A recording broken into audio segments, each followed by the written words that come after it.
This segment of the news has been brought to you by Sun Oil Limited. Welcome back.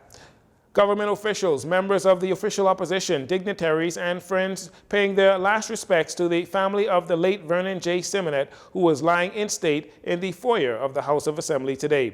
Mr. Simonette served the nation as CMG, former Free National Movement cabinet minister, Speaker of the House of Assembly, and Member of Parliament first for Inagua, and when the seat was consolidated with Mayaguana, Acklands, Crooked Island, and Long Key, creating Mycal. Mr. Simonette was first to secure that seat.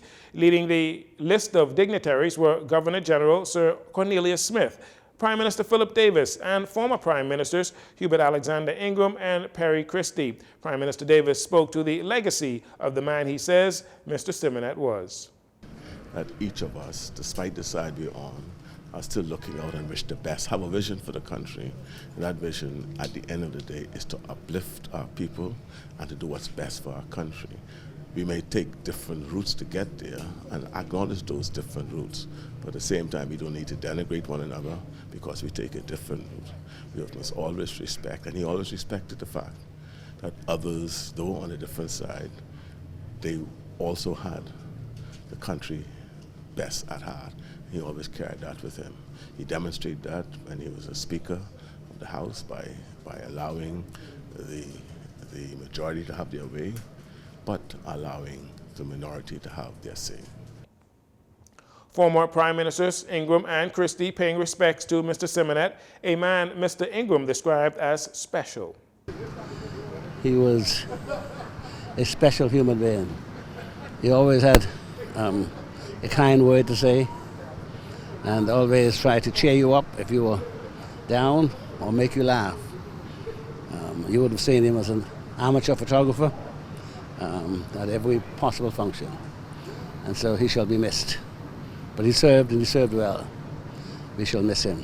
That kind of personality that made you feel comfortable listening to him and talking to him.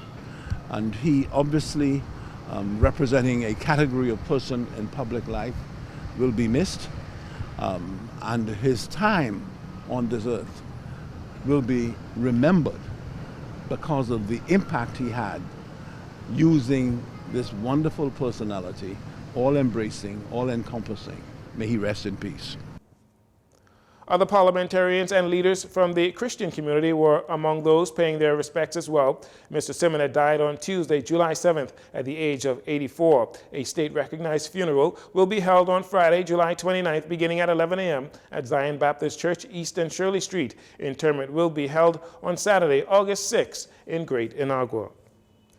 In May of this year, the Bahamas, along with the rest of the world, led by the United Nations, celebrated the inaugural International Day of Plant Health under the theme Protecting Plant, Protecting Life. And now you may wonder exactly what does it mean to protect plant health? Well, this next report should help you understand just a little bit better. Just like the human body, plants must also be free of disease and pests in order to thrive. Like humans, plants need water and nutrients to be healthy enough to fight off diseases so they can reproduce the fruits, vegetables, nuts, and grains we eat. Plant health is very much connected to human health. If plants are unhealthy and unable to reproduce, we as humans will feel those effects, including starvation in some instances. Jasmine Johnson, Director of Plant Protection, outlined the United Nations 5-point objective for what will be the annual International Day of Plant Health. And they are as follows: to increase awareness of the importance of keeping plants healthy to achieve the UN 2030 Agenda, particularly Sustainable Development Goal 2, Zero Hunger. To minimize the risk of spreading plant pests through trade and travel by ensuring compliance with international plant health standards. To strengthen monitoring and early warning systems to protect plants and plant health. To enable sustainable pest and pesticide management to keep plants healthy while protecting the environment, and to promote investment in plant health innovations, research, capacity development, and outreach. The Bahamas once had a thriving citrus industry of oranges, grapefruits, tangerines, limes, and lemons, but the introduction of a disease called the citrus canker basically destroyed that industry, and the Bahamas to date has still not fully recovered. Ms. Johnson says one of the best ways to ensure plant health in the country is to avoid importing plant pests and diseases. The Bahamas Agricultural Health and Food Safety Authority, or BAFSA, has this advice for the ordinary citizen and farmers when it comes to safely importing plant products. As we gradually commence global travel after a lull due to COVID-19, BAFSA urges the traveling public to be cautious when bringing plants and their products across borders, and always ensure that these products meet phytosanitary requirements. You are also urged to be careful when ordering plants and products online or through the post, as packages can easily bypass regular phytosanitary controls. Traders are advised to comply with international plant health standards, such as those developed by the International Plant Protection Convention, to avoid intentional pest entry while ensuring that no unnecessary trade barriers are set up. Farmers are also encouraged to adopt eco-friendly measures to reduce reliance on pesticides, which can alter the ecosystem, creating new niches for plant pests and diseases to thrive. As agriculture is a devolved function, we recognize the importance of creating synergies for improved agricultural production to enhance local, interregional, and international trade, leading to increased incomes for farmers and those in the agricultural value chain. Ensuring plant health is therefore vital to our own health, food security, and to safeguarding a healthy and resilient environment. Ms. Johnson ended by stating, plants are undeniably indispensable to human existence. Aisha Bowe, who made history as the first Bahamian woman to work with NASA as an aerospace engineer, is now seeking 50 Bahamian students to award scholarships so that they can attend Lingo Solutions Hack 2020 Coding Camp.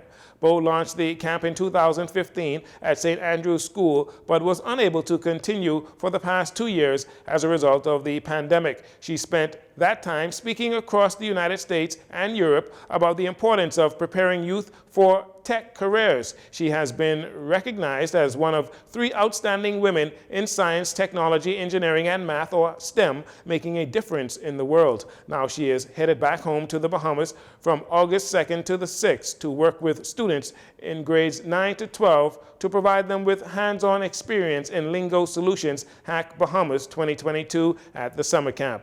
Ms. Bowe said the camp is not just about math and science, but shows teens how to use these skills in sports, music, song composition, and even the fundamentals of cryptocurrency. And finally, the Bahamas Financial Services Board and the Insurance Commission of the Bahamas announced that Crystal Roma of J.S. Johnson & Company Limited has been awarded a scholarship to pursue the Associates in Captive Insurance, or the ACI designation.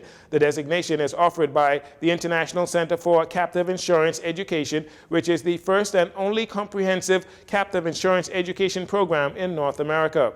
The attainment of the ACI designation by industry professionals will increase the expertise available and enhance the reputation of the Bahamas as a leading captive insurance domicile. Dr. Tanya McCartney, CEO and Executive Director of the Bahamas Financial Services Board, applauded Mrs. Romer, applauded her passion for professional development, and stating that there remains opportunities for the Bahamas to secure a niche market in this captive insurance space. And by strengthening our talent pool, we will be able to realize gains in this area. And that'll do it for your JCN Evening News. Once again, I'm Jareno Saunders. Thanks for joining us. This segment of the news has been brought to you by Sun Oil Limited.